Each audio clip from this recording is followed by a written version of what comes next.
Welcome back to the deep dive. So you've sent us a huge stack of sources. We're talking articles, incident reports, research papers, Yeah. all pointing at one thing. The crypto security landscape is, well, it's getting more and more dangerous. It really is. And that's why we're doing this. Yeah, today we are diving deep. We want to give you the critical knowledge you need to not just survive in this space, but to actually thrive securely. Exactly. It's a very noisy threat landscape, Yeah. So our mission today is to cut through all that noise. We're not going to focus on every little tactical detail. Right. We want to focus on the fundamental risks that, if you ignore them, can just utterly destabilize everything. Platforms, exchanges, your own personal wallet. And I think we have to start with the scale of the problem because the numbers for 2025 are, frankly, they're terrifying. They are. I mean, everyone knows crypto theft is a problem, but it's the speed, the acceleration that's so alarming. In just the first 6 months of 2025, so H1, we saw $2.17 billion stolen. $2.17 billion in half a year. That has to be a record. Right. It's nearly 18% worse than the peak year we saw back in 2022.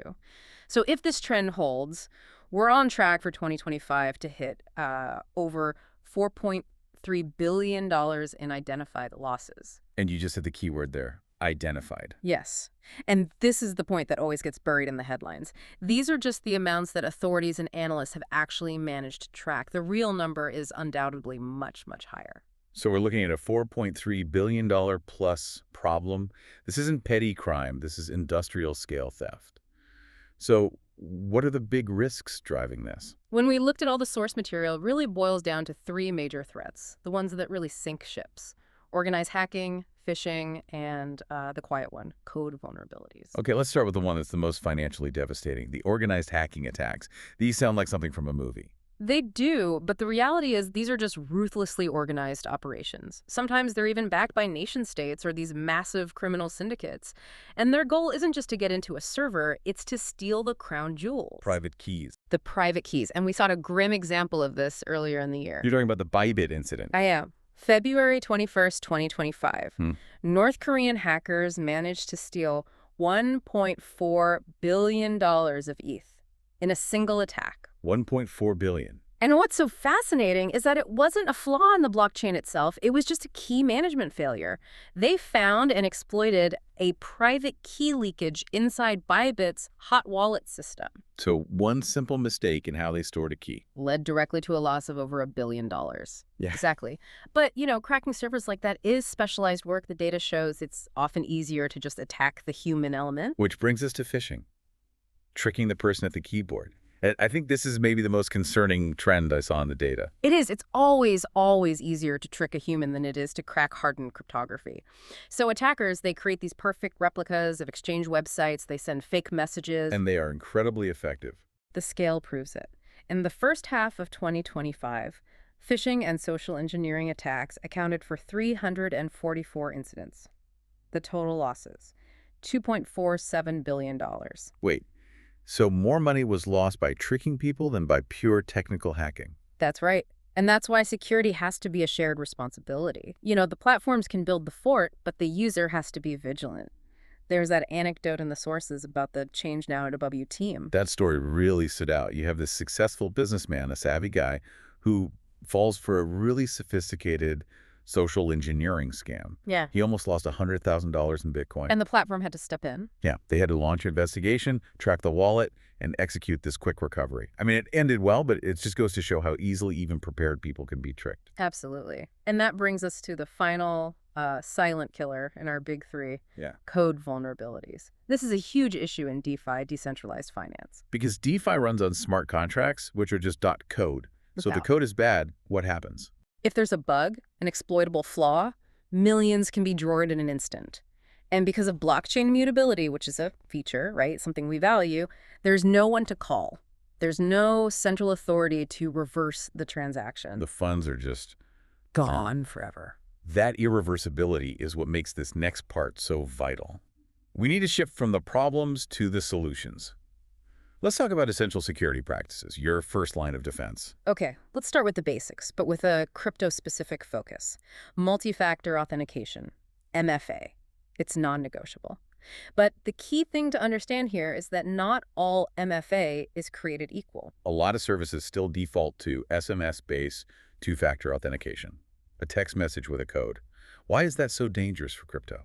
Because SMS is incredibly vulnerable to what's called a SIM swap attack. A criminal can basically trick or bribe someone at your phone carrier to move your number to their phone. And once they have your number, They get all your security codes. For anyone with serious crypto holdings, using SMS for 2FA is just a massive, unacceptable risk. So, immediate action item for everyone listening.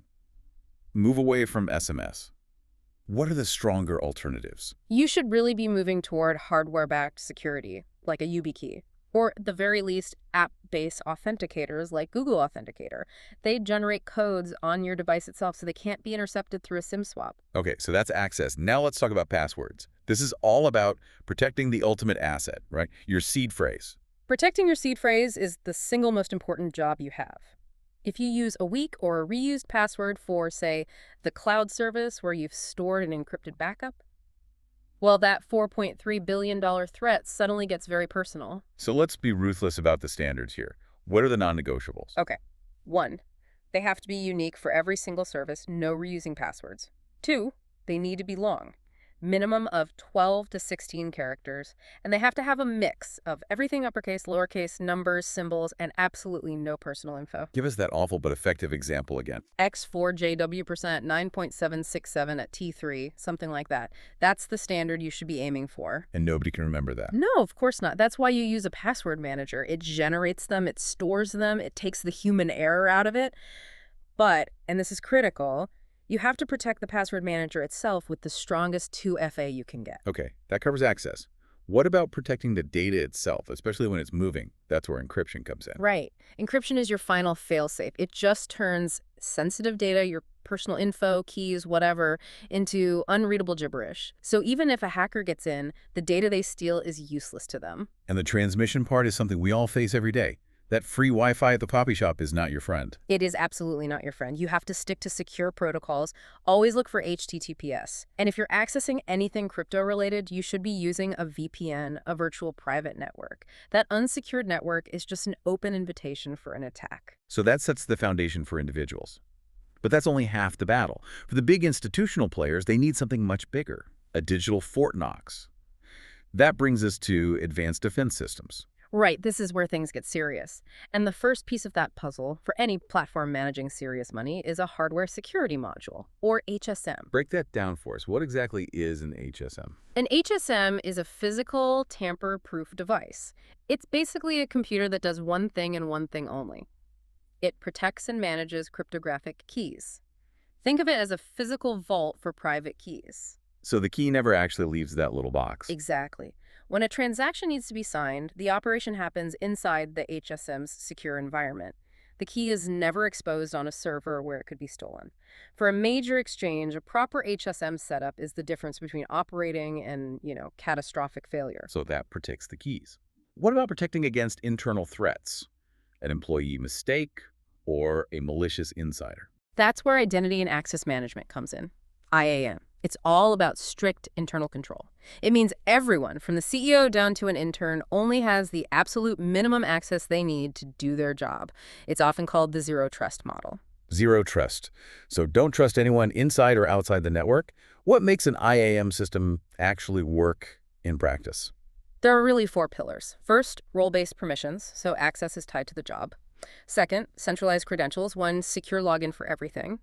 Third is a meticulous paper trail. It logs every single action, every login. Like a digital security camera on everything. What's the fourth? Automatic access revocation. The second an employee leaves the company, their access is cut off instantly. All these layers mean that even if a hacker steals some credentials, what they can actually do is severely limited. Okay, now let's talk about the active defense. The systems that are watching the perimeter in real time. Intrusion detection and prevention systems, or IDSPs. Yeah, your analogy of security cameras that lock doors is a good one. These systems are constantly watching network traffic for anything abnormal. And if they see something suspicious, they don't just send an alert. They actively block the traffic or shut down the connection. And the new versions of these are using machine learning, right? They're not just following simple rules. Exactly. The best systems learn what normal looks like for your network. In crypto, that means they can spot things a human would never catch. A login from a weird location, a strange number of API calls, or maybe a tiny change in a transaction that signals an account is about to be drained. This layering of protection is how the serious players survive.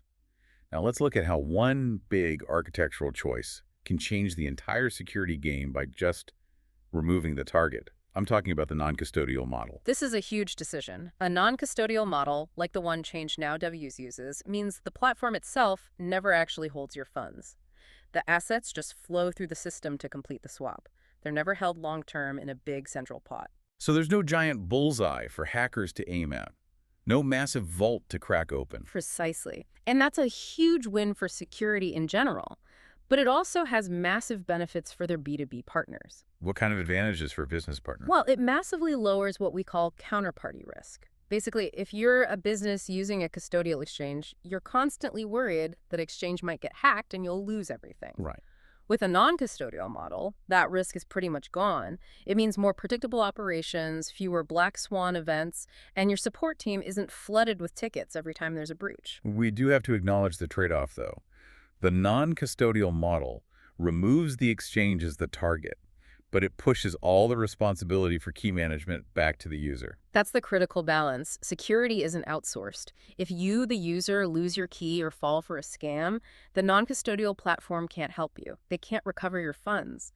The platform is secure, but you have to be just as secure. Which means the platform's job becomes helping the user secure themselves.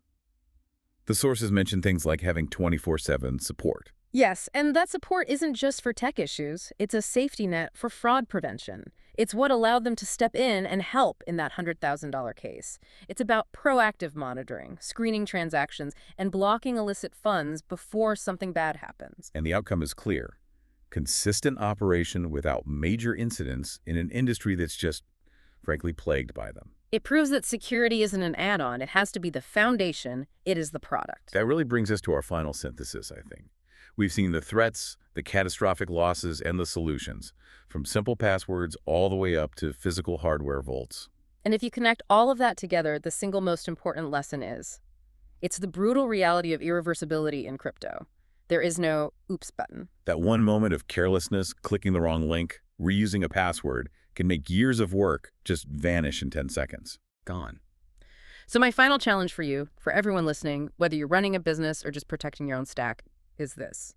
Stop treating security like a compliance checklist. Don't just run an audit so you can hang a certificate on the wall. You have to move beyond the theory. Yes.